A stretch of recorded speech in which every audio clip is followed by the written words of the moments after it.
Eh, Muy buenos días a todos. Bienvenidos a esta sesión mensual de la Comisión de Obras, Adquisiciones y Servicios.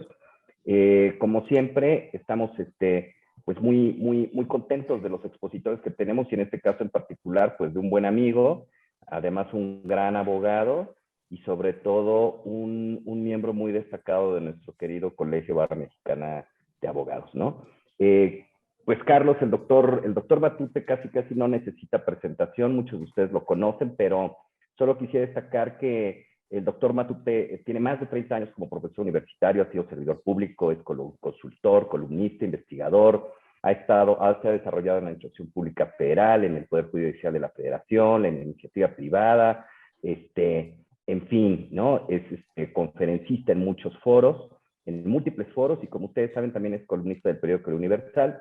Es investigador honorario de la Universidad de Anáhuac del Norte, ha estado en el Instituto Nacional de Administración Pública, en la Universidad Panamericana, en la Escuela Libre de Derecho de Puebla, en el Colegio de México ha sido profesor invitado. En fin, ¿qué puedo decir del doctor Matute? Creo que es una persona con amplia trayectoria, tanto profesional como académica. Entre otras cosas, también es investigador del Sistema Nacional de Investigadores, creo que está a su nivel 1, Carlos, miembro del Consejo Mexicano de Asuntos Internacionales, de nuestra barra, de la Academia Mexicana de Derecho a la Seguridad Social. Y pues bueno, para nosotros es un gusto tener aquí al doctor Matute, quien nos va a platicar esta mañana de un tema muy interesante que es el derecho a la infraestructura. Entonces, sin mayor preámbulo, doctor, el foro es tuyo. Solo quiero comentarle a los participantes de este foro, el doctor, por los compromisos que tiene, va a tener que salir corriendo en 1 hora exactamente. Entonces, vamos a hacer que la sesión sea muy ágil. Adelante, doctor, con tu exposición, y si están ustedes de acuerdo, unos 10-15 minutos antes de las 9, trataremos de dejar el foro para 2 o 3 preguntas y permitirle al doctor que asista a su siguiente compromiso. Adelante, doctor. Bueno, primero, muchas gracias, Sergio, por la invitación. Muchas gracias a todos los que nos acompañan, a Cristi, a Eric, a Héctor, a Larisa, a Luis, a María Lourdes, a Mariel, a Melina, a Roberto y a Rodolfo por estar aquí presentes. En realidad les voy a platicar de una bosquejo de conferencia que voy a presentar en el Foro Interamericano de Derecho Administrativo en Mérida, que por cierto va a tratar de infraestructura y al que todos están invitados en octubre y que van a acudir profesores de Iberoamérica. El programa de veras está muy atractivo. El derecho a la infraestructura. Cuando lo estuvimos platicando, varios académicos y tu servidor, Luis José Béjar, Carlos Villanueva, lo platicamos también con Rodríguez Arana, decían varios de ellos que el derecho a la infraestructura no existe, que lo que existe realmente es el derecho de la infraestructura. Y quiero hacer voy a intentar hacer la diferenciación para poder después ver cómo, en mi opinión, no solamente existe, sino que incluso está consignado directamente en la Constitución y en forma muy específica en la Constitución de la Ciudad de México. Y cómo, en mi opinión, debemos avanzar, debemos proponer como gremio, como personas interesadas en este tipo de derechos, que varios se incorporen en la Constitución. Hoy te hablaremos de esa parte. Pero para poder hablar del derecho a la infraestructura, pues tenemos primero que hablar de pues, qué es la infraestructura, ¿no? Y entonces diremos que una definición muy sencilla, que la infraestructura es el conjunto de servicios, medios técnicos, instalaciones y que permiten el desarrollo de las actividades productivas de un país, tales como, y vamos a listar, carreteras, ferrocarriles, sistemas de riego, sistemas de alcantarillado, represas, escuelas, hospitales, hidroeléctricas, red de distribución eléctrica, puertos, aeropuertos, entre otros, que se pueden vincular de dos maneras. Se pueden vincular con la productividad en una sociedad, pero también con la distribución de la riqueza. Y esto hay que ser muy importante, hay que destacarlo con mucha importancia, porque entonces podemos decir que hay una infraestructura económica ya hay una infraestructura social. Aunque ambas tienen aspectos, la económica tiene de social y la social tiene de económica, pero pongámosle algún énfasis dependiendo el sector en el que se ubique. Entonces, por ejemplo, podemos decir que si está en el sector salud o educación, estaremos ante una infraestructura de índole social, y si está en el sector de ferrocarriles o sistemas de riego, presas, estará dentro del infraestructura del sector económico, sin desconocer que una presa puede tener elementos sociales muy importantes como desarrollo regional en una determinada parte del territorio de un país. La segunda idea es comentar la complejidad de la infraestructura. Y la complejidad de la infraestructura la tenemos que considerar en sus 4 aspectos: en la construcción, en la ampliación, en la operación y el mantenimiento, que está muy de moda. Por eso de la línea 12, ¿no? Que según Martí Batres, el mantenimiento es poner yeso y poner pintura. Y entonces que si no pones yeso, que dejar de poner yeso y pintura, no se caen las estructuras. Es totalmente falso, como ustedes conocedores lo pueden ver. La línea, cualquier infraestructura requiere una planeación de mantenimiento de menor y mayor, de corto, mediano y largo plazo, para que una infraestructura pueda ser segura y podamos prolongar la duración de su vida y de su beneficio social. Y esto requiere de una constante verificación en mantenimiento para evitar lo que pasó en la línea 12, que después salgan con un dictamen que sabían que iba a durar 14 años, que del análisis eso dura 14 años y que se le tiene que dar mantenimiento, que no se le dio, y pasó lo que pasó. Lo pongo de ejemplo, que es una tragedia, porque la complejidad de la infraestructura es de tal magnitud que no se puede abandonar, que no se puede dejar, al garito, al ahí se va. Y para que no vean que es cuestión de mala fe a la doctora Sheinbaum, ¿se acuerdan de cuando se cayó la escalera en Villa de Cortés y que la reacción del gobierno de la ciudad fue pintar me imagino que con pintura estructural, todas las escaleras de todas las estaciones del metro para evitar que se cayera otra escalera en otra estación del metro? Hicieron mantenimiento menor para algo que requería mantenimiento mayor. Es el tipo de cuestiones que hay que tener mucho cuidado con la infraestructura. ¿Por qué? Porque no son los 26 muertos y los 100 heridos, sino que son los millones de personas que ponemos en riesgo, y entonces se convierte en una ruleta de la muerte. A cualquiera le pudo haber pasado lo que le pasó en la línea 12. Esa es la importancia de una infraestructura, y más de este tamaño. Por eso las leyes establecen una serie de obligaciones a la persona que las opera y, por supuesto, las mantiene. Entonces, diremos entonces como primer conclusión que el trabajo en infraestructura es compleja, compleja y requiere de una constante actualización. Hay un dato muy importante que está vinculado con un programa de infraestructura que está haciendo en Estados Unidos, que el 40-30% de las grandes carreteras, puentes que vemos en los Estados Unidos ya requiere mantenimiento y va a requerir de una inversión cuantiosa para poderla seguir teniendo en condiciones de operación y sobre todo de seguridad. Segundo elemento, la infraestructura está necesariamente ligada con la productividad. Me explico. Hay estudios internacionales que establecen que a mayor crecimiento de la infraestructura, mayor crecimiento de la productividad.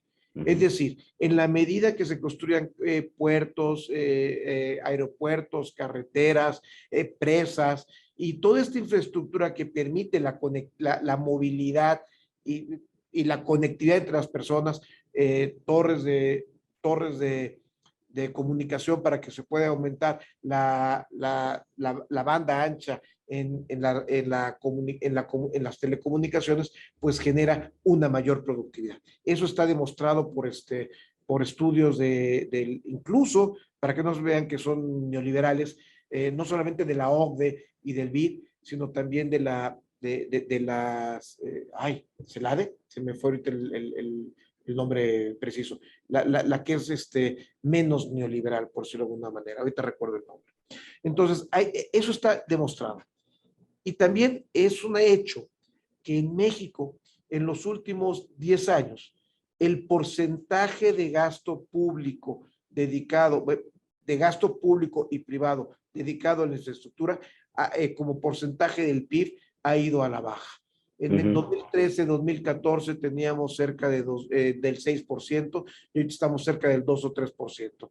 Y la inversión pública también ha ido a la baja con un defecto en los últimos 2, 3 años, con el defecto que se ha concentrado en las obras emblemáticas del gobierno federal, es decir, el Tren Maya, el aeropuerto, la refinería de Dos Bocas y lo que, en mi opinión, es el proyecto más rentable y productivo, que es el Istmo de Tehuantepec. Ese es el más rentable y productivo. Ahora, hay que ser muy cuidadosos porque no toda infraestructura es productiva. ¿Y qué significa esto?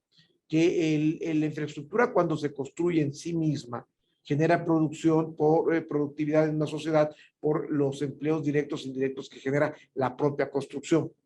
Pero una inversión en infraestructura que al final no se reditúa en desarrollo económico, en desarrollo regional, donde se ubica, no quiero tampoco ser agresivo con lo que estamos viviendo, pero pues el ejemplo clásico es el aeropuerto AIFA, ¿no? Donde sí hay una inversión muy fuerte, sí se generan muchos empleos alrededor del AIFA, pero ahorita la productividad de esa infraestructura es muy pequeña. Eso no significa que vaya a ser importante dentro de un año o 2 años, tal vez lo sea, pero ahorita hay una baja productividad de esa infraestructura. ¿Por qué? Porque la infraestructura tiene que ser planeada, pensada e integrada al resto de la infraestructura. Y me viene a la mente cuando platico de esto, de un aeropuerto en Tuxtla, que ustedes han de haber conocido, que se llama el de Llano Largo, que le dijeron al gobernador Sabines que no lo construyera ahí porque era una zona de mucha niebla y la pista era muy corta. Pero ya saben, como el pueblo le hablaba al oído a Sabines, él la decidió construyendo ahí un aeropuerto que nunca funcionó porque la mitad del año o un poco más, 200 y tantos días al año, tenía neblina y no podían aterrizar los aviones de las 7 de la mañana a las 12 del día. Y entonces tuvieron que empezar a utilizar un aeropuerto militar pequeño que está en el centro de Tuxtla hasta que se construyó el aeropuerto funcional a las afueras de Tuxtla 20, 25 años después. Espero que esta anécdota, esta historia no sea la historia del AIFA. Realmente lo espero con sinceridad, porque es mucha inversión para dejarla ahí muerta. Tercer elemento. El tercer elemento es que ahora sí hay que distinguir. Hay un derecho de la infraestructura y un derecho a la infraestructura. Y el derecho de la infraestructura, ¿cómo lo vamos a definir? Pues diremos que es toda aquella normatividad que emite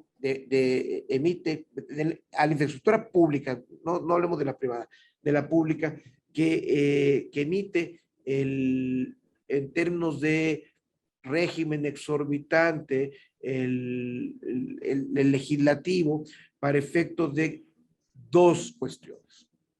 Que se garantice las mejores condiciones de precio, calidad, financiamiento y mejores condiciones para las entidades públicas, pero ojo, al mismo tiempo que se garantice el derecho de los particulares a colaborar con el Estado en una actividad tan redituable económicamente indispensable como es la construcción, mantenimiento, operación y ampliación de la infraestructura. Y entonces tiene el derecho de la infraestructura tiene esas dos vertientes. Un derecho de proteger el interés público al aprovechar mejor los recursos escasos presupuestales, y por otro lado el derecho de los particulares a cooperar con las entidades públicas en una actividad redituable, o sea, participar de ese 2 o 3% del Producto Interno Bruto y evidentemente obtener una utilidad legítima y como parte de su trabajo. Y esto tiene que ver no solamente con el empresario, sino también con los trabajadores que contratados por estas empresas. Y para eso, pues hay procesos de selección objetiva o que pretenden y con normas que pretenden garantizar la objetividad en la elección del contratista en particular. Y luego, la cuarta elemento sería que el derecho de la infraestructura, pues es un derecho disperso, con una normativa administrativa en silos, que a veces no se comunica, y ¿cómo le puedo decir? Esta normatividad, por un lado, tiene la propiamente normatividad de la obra pública, pero al mismo tiempo tiene la financiera, tiene la de medio ambiente, tiene la de desarrollo urbano, tiene la técnica especializada, por ejemplo, en aeropuerto tendrá todo lo que tenga que ver con la técnica aeronáutica, o en un puerto tendrá que tenga que ver con toda la técnica del comercio y el movimiento de embarcaciones por mar. Es decir, cuando hablamos del derecho de la infraestructura, no hablamos de una norma. Hablamos de una diversidad de normas, y además cambia dependiendo el tipo de infraestructura. Y evidentemente también pues cambia el derecho que está vinculado con la entidad pública que tendrá la obligación o de financiarla, o de supervisarla, o de finalmente operarla, o supervisar la operación, dependiendo el esquema que se haya determinado. Luego, además, y que con lo que dije anteriormente da pie al siguiente comentario, el derecho de la infraestructura tiene diversas vías. Puede empezar desde la administración directa, puede después seguir por la contratación tradicional, después a la contratación menos tradicional, como pueden ser los OPAPIs, y finalmente a las asociaciones público-privadas, que empezaron primero con los PIDIREGAS en los años 80, 90, en la parte energética, y después con las asociaciones público-privadas, con la legislación que creo que, si no mal recuerdo, desde del 2010, 2011, con Felipe Calderón, si no recuerdo la fecha, pero es por ahí. Si me equivoco en la fecha, alguien corrige. No, está bien. Y evidentemente también luego tiene que ver con los 3 niveles de gobierno, tanto en la responsabilidad de llevar a cabo infraestructura, como en la responsabilidad, como en la normatividad. Cuando uno quiere construir en alguna región, pues tiene que obtener seguramente autorizaciones y permisos de autoridades federales, también estatales y evidentemente municipales, que están vinculados con los planes de desarrollo urbano. Y entonces todo el derecho en torno a la infraestructura pues es complejo. Y luego también hay, por lo menos en mi visión, hay visiones distintas de quién debe hacer la infraestructura. Hay personas que están opinando, yo no lo comparto, que debe haber un Consejo Nacional que se encargue de hacer un plan absoluto en todo el país de qué se debe construir para que todo esto sea coordinado. Yo evidentemente eso no lo comparto.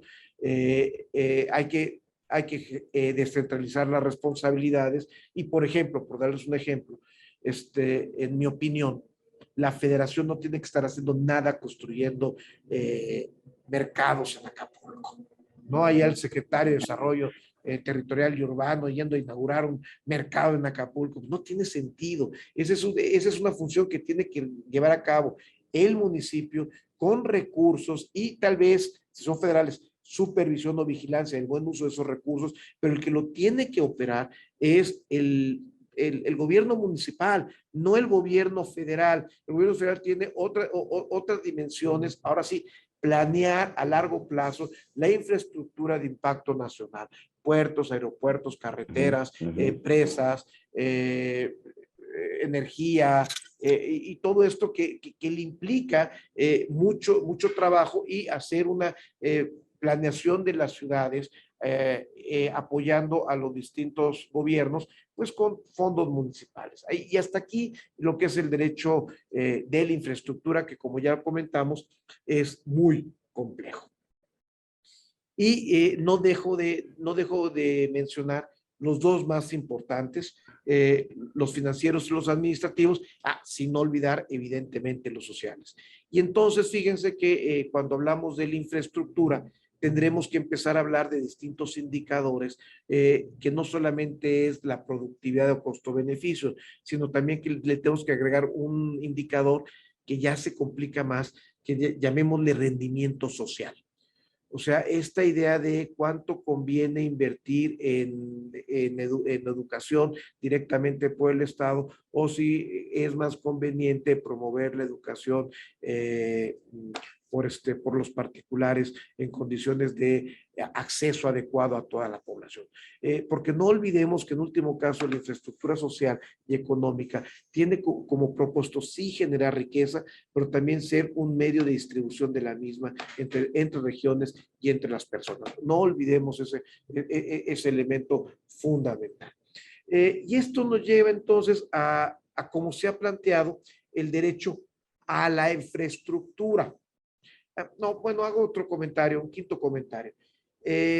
Algo que se ha hecho bien, y eso lo conoce muy bien Cristi Vizcaíno y tal vez algunos de ustedes, es esto de la Proyectos México, que es una plataforma donde el gobierno federal hace un receptáculo de proyectos que no necesariamente tienen financiamiento y que tienen diversos esquemas de ejecución, que puede ser concesión, APPs o contratación pública, pero que lo pone en una suerte de bolsa de valores, es decir, al público, para que vaya viendo inversionistas que les vaya interesando y vayan acumulando el recurso suficiente, el ahorro suficiente para llevar a cabo una infraestructura. Y ahí pueden entrar, por ejemplo, fondos de pensiones, las AFORES, o también pueden entrar capitales regionales que les interese desarrollar, por ejemplo, el último que acabo de ver hace unos 2-3 meses, el tren suburbano del aeropuerto de Monterrey a la ciudad de Monterrey, por ejemplo, y ahí se haciendo una suerte de financiamiento con distintos esquemas de ejecución de la obra. Y ya con esto termino. Y entonces la parte de derecho de la infraestructura. Pero entonces viene la pregunta del derecho a la infraestructura. Y lo vamos a ver cómo se plantea en forma tradicional. Es decir, la infraestructura es un medio necesario para hacer válido el derecho a la educación, el derecho al agua, el derecho a la movilidad, el derecho al Internet, el derecho a los servicios públicos básicos. Y entonces no puede haber educación, pues si no hay una escuela, no puede haber derecho al agua si no hay presas, no puede haber derecho a la movilidad si no hay carreteras, y así me puedo ir en una lista interminable. Es decir, el derecho a la infraestructura en sí mismo no es un derecho, sino es un medio necesario para obtener los derechos importantes, como pudieran ser, puse los derechos sociales, y que poco a poco se han ido incorporando a la Constitución. Los básicos, los primarios, el agua potable, el drenaje, hasta los de generaciones más recientes, segunda, tercera generación, educación, vivienda, salud, y después, evidentemente, medio ambiente, que requieren ciertas obras, a veces el medio ambiente como forma de mitigación por el crecimiento urbano, y finalmente los nuevos, el derecho que se acaba de incorporar, creo que en 2019, el derecho a la movilidad, o el derecho humano al agua, o el derecho humano al Internet, que es 2015, si no recuerdo. Entonces, esta es la pregunta que nos tenemos que hacer. Los ciudadanos pueden exigirle al Estado que edifique, amplíe, opere y mantenga una infraestructura suficiente para el desarrollo sostenible y incluyente. Esa es la pregunta. O sea, independientemente de que además les puedan exigir el derecho a la salud, el derecho a la educación. Y en este caso, no recuerdo del pueblo de Guerrero, donde se permite o el juez obliga o ampara a una comunidad para que la autoridad estatal le proporcione un hospital, digo, salud, en realidad lo que le está garantizando a la población, en principio, es que se construya un hospital y que en un programa de obra del gobierno del Estado, o en un presupuesto, mejor dicho, se destine el recurso suficiente para la construcción de un hospital en una región que tradicionalmente no tenía servicios médicos. En realidad, lo primero que se exige, que se otorga, es esto, el derecho a que los ciudadanos tengan la escuela o el hospital. Y después el problema es la operación. Como ya también, disculpen otra vez la referencia política, estamos viendo esta semana que no basta tener los hospitales, sino también hay que tener los médicos, y no basta tener las plazas, sino también hay que tener las condiciones para que esas plazas se ocupen, y no basta tener que elevar el dinero, sino que también hay que tener la seguridad suficiente para que las personas puedan trabajar sin ser secuestrados por la delincuencia organizada. O sea, fíjense que el derecho a la salud es mucho más amplio que el derecho a la infraestructura, ciertamente, pero parte de este derecho a la infraestructura. Y entonces viene la pregunta, oiga, si existe un derecho a la infraestructura, ¿cómo se concretan derechos específicos a ese derecho? Porque ahí vimos que pues, es un medio para obtener la escuela, obtener el hospital. Y entonces yo hago un listado, propongo un listado de derechos vinculados a partir de lo que establece la Constitución, algunos artículos dispersos, y propongo, por ejemplo, que hay un derecho a una planeación de largo plazo que genere desarrollo sustentable. O sea, yo tengo derecho a que no solamente se construya la carretera, sino que la carretera se construya con un plan de largo plazo que genere un derecho sustentable, es decir, incluyente y respetuoso de las generaciones. O sea, no solamente es lo que se me ocurra a mí porque me conviene en términos electorales y me va a dar mayor presencia electoral en mi región, me va a permitir ganar mi distrito, mi estado o la presidencia de la República. Y entonces, ese es un derecho a la infraestructura. Luego, un derecho a la participación ciudadana. A ver, en estos procesos de planeación, no solamente el interés público lo define las instancias gubernamentales, ni siquiera las instancias legislativas. También en esto tiene que participar las personas, ojo, de muchas maneras. Y bueno, hice el comentario de Proyectos México, porque esto es una forma de participar. A ver, aquí está el proyecto. ¿Y cómo se manifiesta el interés del proyecto? Oiga, pues, si hay dinero, primero, oye, ¿a alguien le interesa realmente el proyecto porque es productivo? Pues sí, pues ponlo. Ahí es una participación ciudadana, sí limitada por cuestiones meramente capitalistas, pero es una primera forma de hacer participación ciudadana. No voy a construir lo que a mí se me ocurra, voy a construir lo que también los inversionistas, el mercado diga que es rentable. O sea, ¿para qué voy a construir? Disculpen no traer la referencia política. ¿Para qué voy a construir un Dos Bocas si ya no es rentable en muchos sentidos? Solamente por el capricho de un tabasqueño que quiere recuperar unas glorias de los años 70 que nos condujeron a una gran crisis social y política. No, a ver, la pregunta es, voy a construir Dos Bocas, lo pongo en una cartera de inversión. ¿Hay inversionistas que le meten dinero? Parece ser que es rentable.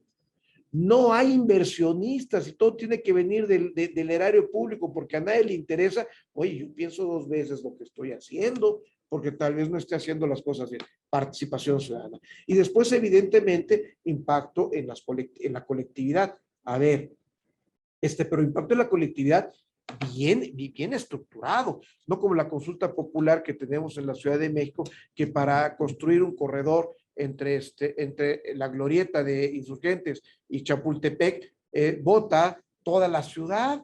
Y entonces los vecinos que quieren rehabilitar esa zona, que les conviene rehabilitar esa zona, que quieren que haya una inversión en esa zona para rehacer tanto su espacio de vivienda como su espacio económico, no tienen nada que decir. Y con el 0.1% de la población de toda la Ciudad de México se cancela un proyecto de infraestructura que iba a servir a una colonia. Una participación ciudadana bien orientada que te permite equilibrar los distintos grupos y O vamos a ponerlo de otra manera, que un pequeño grupo en una colonia no evite la construcción de un tren suburbano que va a beneficiar a 300 o 400,000 personas en un día porque quieren evitar que no haya comercio ambulante. Válido, legítimo la preocupación por la desorganización que tenemos en la vía pública, pero que por 5,000 personas no beneficia a millones de personas. También hay que ver cómo regular esta participación ciudadana. O la centenaria y poco moderna institución del ejido, que en muchas ocasiones solamente es una forma de chantajear para efectos de obtener un dinero que no se merece, personas que ya no viven ahí, que incluso trabajan ya han hecho su vida fuera de México, porque se han ido a trabajar a México por falta de oportunidades, porque la Foro de Propiedad no les da oportunidades económicas, no solamente por muchas razones, y que tienen abandonadas las tierras, pero que solamente sirven cuando quiero pasar un derecho de vía. Y entonces ahí sí, el derecho de vía no pasa porque hay derechos centenarios que hay que proteger. Hay que ser muy cuidadosos con este tipo de cosas. Luego viene el derecho a la asignación presupuestal. A ver, se tiene derecho a que haya un porcentaje determinado del presupuesto garantizado para efecto de la infraestructura. O sea, no solamente que se quede al vaivén político. O sea, ahorita ya no me interesa, nada más le meto 6. Ahorita quiero dar dinero vía programas sociales y entonces tiro la inversión pública. Y si bien es cierto, la inversión pública debe ser equilibrada, no ser demasiada para que los particulares también inviertan, tampoco debe ser muy pequeña porque hay una infraestructura que no es rentable y que sí tiene que hacer el Estado como parte de esta idea de que no todo tiene que ser rentable. Luego también tenemos el derecho a la neutralidad política de las acciones en infraestructura. A ver, señores, voy a hacer un esquema de movilidad en la zona metropolitana. ¿Y cómo le hago para que esté aislada de la elección del presidente municipal, la elección del gobernador y la elección presidencial? Y en esto tal vez habrá que buscar esquemas como los que tiene el Gran Tokio, en el que la agencia de movilidad del Gran Tokio no es una agencia política, es una agencia con autonomía. Sus funcionarios son electos o son designados por 10 o 15 años. Entonces, la lógica política del momento no afecta los planes de desarrollo de movilidad en la Gran Tokio. Y por eso cuando hablamos de Tokio, hablamos de una ciudad de 200 kilómetros.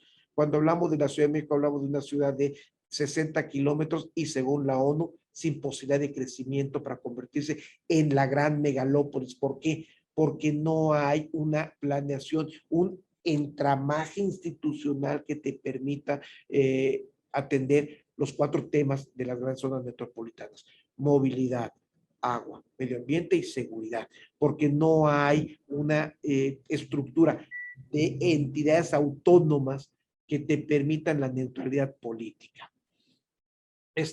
La no discriminación de población regional, la sentencia que estaba comentando. No se puede excluir sistemáticamente a una población o a una región del desarrollo de la infraestructura sin tener argumentos válidos para no construir un hospital en una zona donde no hay el mismo por 100 en 50 kilómetros, bajo el argumento de lo agreste del terreno. Hay que darles esta oportunidad. El derecho a la oportunidad y a la calidad de la infraestructura.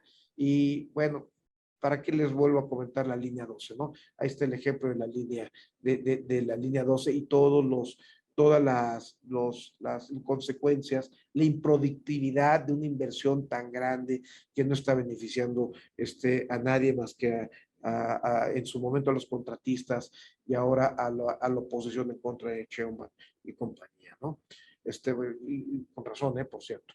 Derecho a la convergencia de la inversión pública y privada. Es muy importante el derecho a que el Estado no se diga yo hago todo, ¿no? Y si viene a su mente el litio, sí, el litio, ahí está. Ahí está, se está violando este derecho a la convergencia de la inversión pública y privada en el desarrollo económico del país. Ojo, derecho que está establecido en el artículo 25 constitucional. Estos derechos los saqué de la lectura del artículo 25 y 26 constitucional. No los inventé, no los traje de tratados internacionales, no. Están en la Constitución, en el artículo 25, 26. Porque, oiga, usted está inventando cosas extrañas a México. No, está ahí.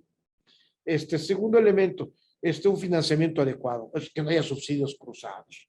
A ver, ¿por qué en este país no podemos cobrar contribuciones de mejora? A ver, si la infraestructura beneficia a una población, que esa población ayude al financiamiento. Y esta es una forma de crecer la infraestructura en beneficio de todos. Ah, no, en este país no cobramos aprovechamientos de mejora. ¿Por qué? Porque es muy complicado. Las tasas son cálculos difíciles de demostrar y lograr la proporcionalidad y equidad que exige la Constitución. Y entonces renunciamos a un financiamiento justo de la infraestructura. Quien vive cerca de una carretera, pues tiene que pagar parte de esa construcción y no ver lo que pasa, ¿no? Compran terrenos junto a un aeropuerto y no van a pagar parte de la infraestructura y entonces se convierte en un gran negocio. Además, si los negocios en torno al aeropuerto, si los terrenos en torno al aeropuerto pagaran contribuciones de mejora, pues entonces esa plusvalía que obtienen por haberse visto muy hábiles en comprar esos terrenos, se traduciría también en parte del financiamiento de la infraestructura. Otra cuestión también muy, muy importante es el aprovechamiento intensivo de la infraestructura. Bueno, otra vez vuelvo a la línea 12, otra vez vuelvo a Dos Bocas. Realmente lo que se está construyendo va a tener un aprovechamiento óptimo en sus rendimientos mayores, sí o no. Evidentemente el rendimiento social de la infraestructura, el derecho al mejor costo-beneficio y el derecho a una estructura amigable con el medio ambiente. Son derechos que están en la Constitución, no lo estoy inventando, y está en la Constitución cuando habla de que el desarrollo tiene que ser sustentable e incluyente. Ahí está la sustentabilidad. Y luego los invito a que lean la Constitución de la Ciudad de México, donde ahí sí hay claramente, por ejemplo, en el artículo 4A, dice, el derecho a la disponibilidad, accesibilidad, aceptabilidad, adaptabilidad y calidad de la infraestructura pública. En el 8B, el derecho a la infraestructura física educativa. En el 9D, el derecho a la infraestructura médica y hospitalaria. El derecho a la atención de caso de accidentes por falta de infraestructura en la ciudad. Artículo 14A. Y así en la Constitución de la Ciudad de México hay una serie de derechos específicos consignados expresamente. Yo detecté hasta la letra K. La letra K es la letra 12 del alfabeto. Alguien ayúdeme, no es el que esté cometiendo un error. Y luego viene, pues, el derecho a la infraestructura. Tiene, pues, su fundamento filosófico, ético, valorativo en el mejor aprovechamiento de los recursos públicos, como ya dijimos, en el derecho de los particulares a participar en infraestructura. Ojo, la flexibilidad normativa, lo que hemos creado en los últimos años, que me pueda ir por un contrato tradicional, un OPAPI, un PPS, un PIDIREGA, una APP, dependiendo las necesidades de financiamiento. Algo fundamental, la transparencia en el gasto y en la asignación de los contratos, la distribución equilibrada de los riesgos relacionados con la construcción, no solo, que todos los riesgos se compartan equilibradamente entre lo público y los particulares, la certidumbre jurídica de la continuidad de las obras, que no voy a tirar una obra de gran calado con una inversión de 100,000 millones de pesos con una consulta pública, con esa consulta popular. Y casualmente en el 2019 se reformó la Constitución para decir que la consulta popular no se puede hacer sobre obras públicas en proceso, después que pasó el aeropuerto del AICM. O sea, no se vale no darle continuidad a las obras en ejecución. Y si alguien no sabía lo que iba a pasar cuando eligió a nuestro actual presidente, nada más recuerde el puente que durante 15 años o 12 años se mantuvo sin terminar atrás de la terminal Tapo en la Ciudad de México. ¿Por qué? Porque encontró corruptelas, ya saben ustedes quién, y se logró reconstruir hasta 9, 10 años después. Fue una obra abandonada durante 9, 10 años. La continuidad jurídica es muy importante. Y finalmente, la necesidad de coordinar estos aspectos complejos del derecho a la infraestructura. Si bien es cierto, tiene lógica diferenciada, tenemos que hacer un esfuerzo para que lo financiero, lo económico y propiamente lo administrativo sean congruentes y pueda generar un derecho de la infraestructura capaz de ser útil para la construcción de lo que se requiere para un desarrollo sustentable e incluyente. Y hasta aquí mi intervención, Sergio. Espero que haya sido suficientemente clara y sea útil para nuestros compañeros baristas. Hombre, por favor, doctor, como siempre, te agradecemos muchísimo. Creo que muy amplia, muy completa y sobre todo abarcando todos los temas desde el inicio hasta el final de los ciclos de desarrollo de la infraestructura. Y creo que es muy importante esto que dices, ¿no? Los dineros públicos destinados a la creación de infraestructura pareciera que nos importan mucho sexenio tras sexenio, pero nadie piensa en que también mantener y operar todas estas infraestructuras cuesta, ¿no? Roberto Gari nos ponía en el chat algún comentario del pasado. Roberto, no sé si quieres comentar aquella ocasión del sismo y luego cómo se aplicó pintura antisísmica. Tenemos espacio, Roberto, y adelante cualquiera que quiera usar el foro. Recuerden que el doctor le quedan 10 minutitos, pero los podemos aprovechar muy bien. Adelante. Gracias, buen día a todos. Sí, perdón por el sarcasmo, pero no pude evitar acordarme de la pintura antisísmica luego del temblor del 85. Pero además mencionaba después en el mismo chat que hay un aeropuerto en Valencia, en Castellón de la Plana, que se construyó por voluntad del gobernador de la autonomía de Valencia, y resultó un fracaso brutal. Tuvo algunos cuantos vuelos cuando se inauguró y después cayó totalmente en desuso. Y parece paradójico, pero sus únicos ingresos redituables fueron durante 2020 y 2021 por prestar servicio de estacionamiento a un sinnúmero de líneas aéreas que tuvieron que dejar en tierra aviones de muchas aerolíneas de Europa. Entonces, yo decía que ojalá a partir del año 2025 no le suceda lo mismo al aeropuerto de Santa Lucía. No, porque ni siquiera va a tener arrendamiento de aviones. Ya lo veremos, ya lo veremos. Ya va a haber unos vuelos, ya va a haber unos. Sí, no dudo que de aquí al 24 pueda haber algunos. ¿Quién sabe qué pasará si es que cambia el partido en el poder, no? No, quién sabe si el que continúe, el Delfín, después del 24, le haga caso al presidente que lo dejó. La tradición autoritaria es esa, que para vivir el nuevo presidente tiene que matar al anterior presidente. Esa es la tradición autoritaria. Ya lo veremos. Es la que están reviviendo, ¿no? La tradición autoritaria. Sí. Ya lo veremos, ya lo veremos. Ya lo veremos. Esperemos.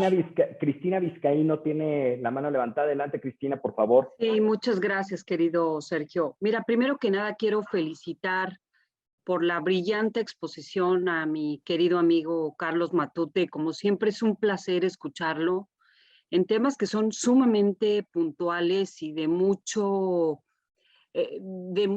trascendencia y que tienen un trasfondo muy importante. Yo la verdad es que siempre he alabado el trabajo de Carlos porque es una gente verdaderamente que tiene unas características de filósofo y que entra al estudio muy profundo respecto de los temas de la infraestructura, lo cual pues es muy grato encontrar en la materia. Y quiero, en este tema que comentaban respecto al aeropuerto, yo agregaría que hoy día no solamente las cuestiones políticas son las que van a incidir para tomar una decisión para el gobierno que venga, sino también el tema de la sobresaturación que es un tema verdaderamente lamentable que está ocurriendo. Este, Esto va a llegar un momento, creo yo, en que la infraestructura aeroportuaria que se tiene o no da o evidentemente pues será insuficiente para dar servicio al resto de los habitantes que estamos utilizando, a los usuarios del aeropuerto. Yo creo que sí es un tema muy grave. Me parece que quien llegue tiene muchísimos retos y, y bueno, pues ahí estaremos nosotros para apoyar en lo que se requiera, si se quieren dejar ayudar, ¿verdad? Porque pues de repente ellos lo saben todo y traen a sus expertos y son gente bastante improvisada y que, bueno, pues toman decisiones muy incorrectas. Pero bueno, aprovecho nuevamente para felicitar a mi querido Carlos, Sergio, estupenda sesión siempre las que organizas, muy especializadas y aquí estamos acompañándolos. Gracias. Oye, gracias a nuestros expositores. Tenía la mano levantada Luis Ubiarco y María de Lourdes. Si me permites, Luis, le damos primero la palabra a María de Lourdes, primero las damas. Sí, por supuesto. Adelante, María.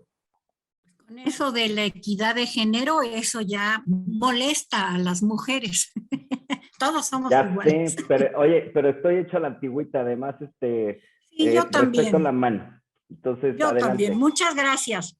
Pues bueno, ya los elogios han sido muy abundantes. Lo felicito, doctor, porque engloba, yo soy obsesionada del desarrollo urbano, de la infraestructura, y nos has dejado hilos para seguir estudiando. Claro que te voy a googlear porque no tenía yo el gusto de conocerte.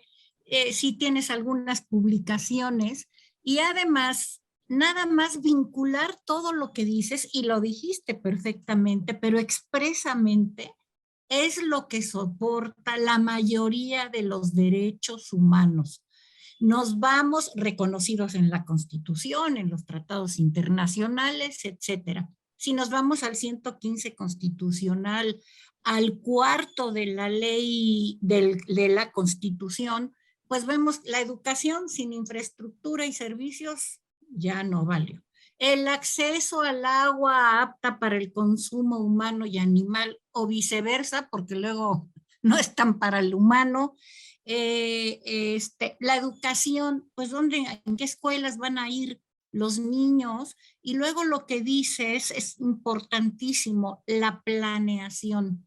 Yo digo que si tuviéramos sexenios y trienios y esa democracia y poder casi absoluto de los ejecutivos, pues las pirámides de Egipto, la Gran Muralla China, los acueductos de los romanos, pues no los estaríamos viendo, porque aquí en 6 años o en 3 queremos hacer todo.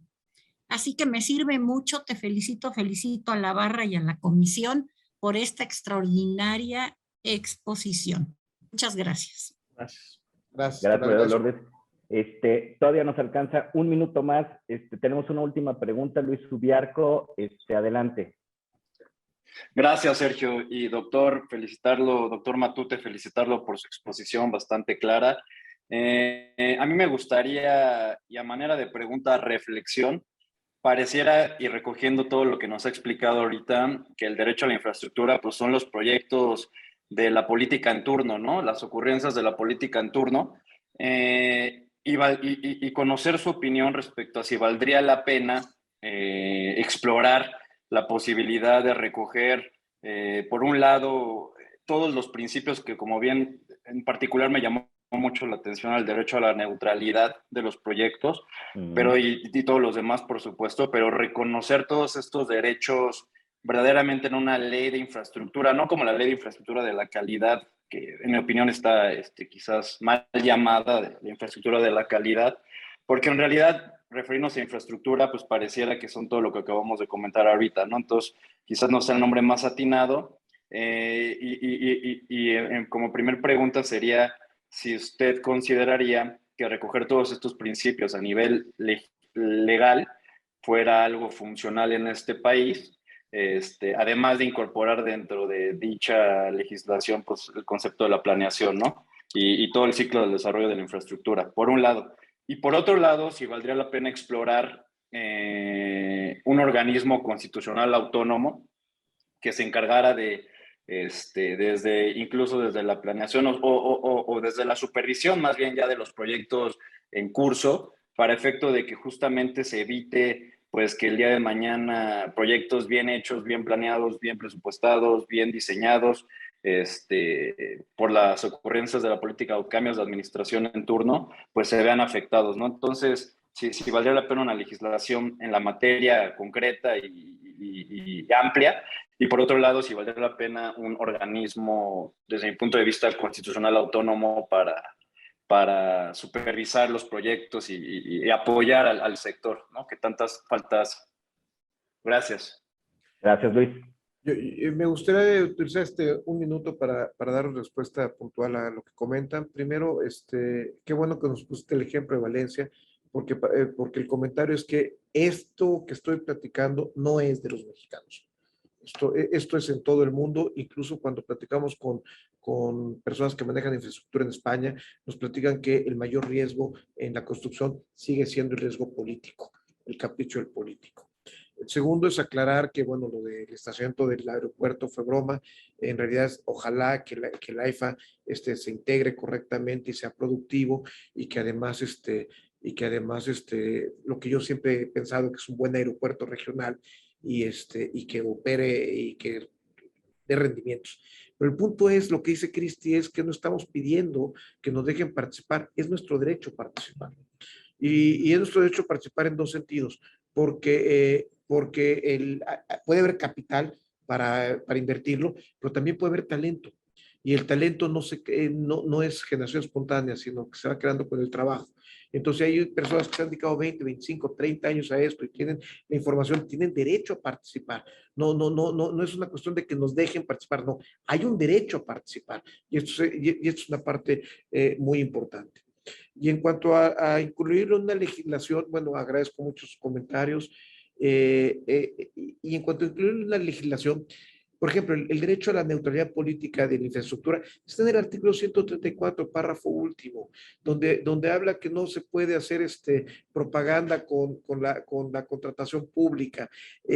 Vamos, el comentario es, mi propuesta incluso en la conferencia en el FIDA es que en la Constitución Federal se haga algo similar a lo que hizo en la Constitución de la Ciudad de México, poner un listado de estos derechos que están dispersos, o por lo menos mencionarlos para que sean expresos, así como de repente se puso, ya no se vale porque consulta pública cambies una obra, que también quede expreso estos derechos, porque si bien es cierto, están consignados el derecho al agua, el derecho a que el agua se preste en condiciones adecuadas, con una infraestructura adecuada, no está.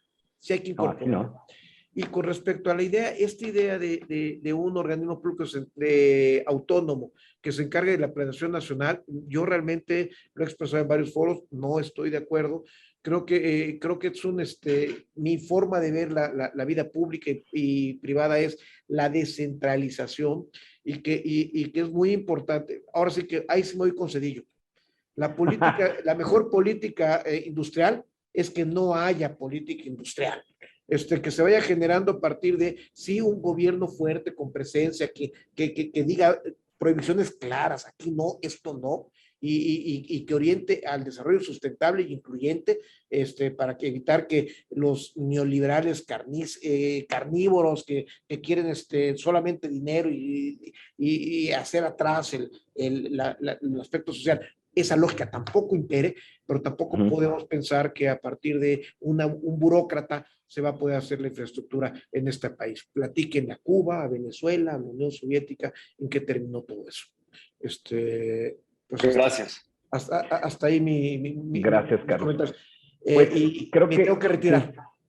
Sabemos que te tienes que retirar, de verdad. Mil gracias, Carlos. Por ahí queda una duda de Melina, si hay precedentes jurisprudenciales que reconozcan tal cual el derecho a la, la infraestructura. Creo que no. La respuesta es no. Sí hay en forma indirecta. Y donde sí se tiene derecho a la salud, al agua, a la educación, pero no al derecho a la infraestructura. La respuesta es no. Así es.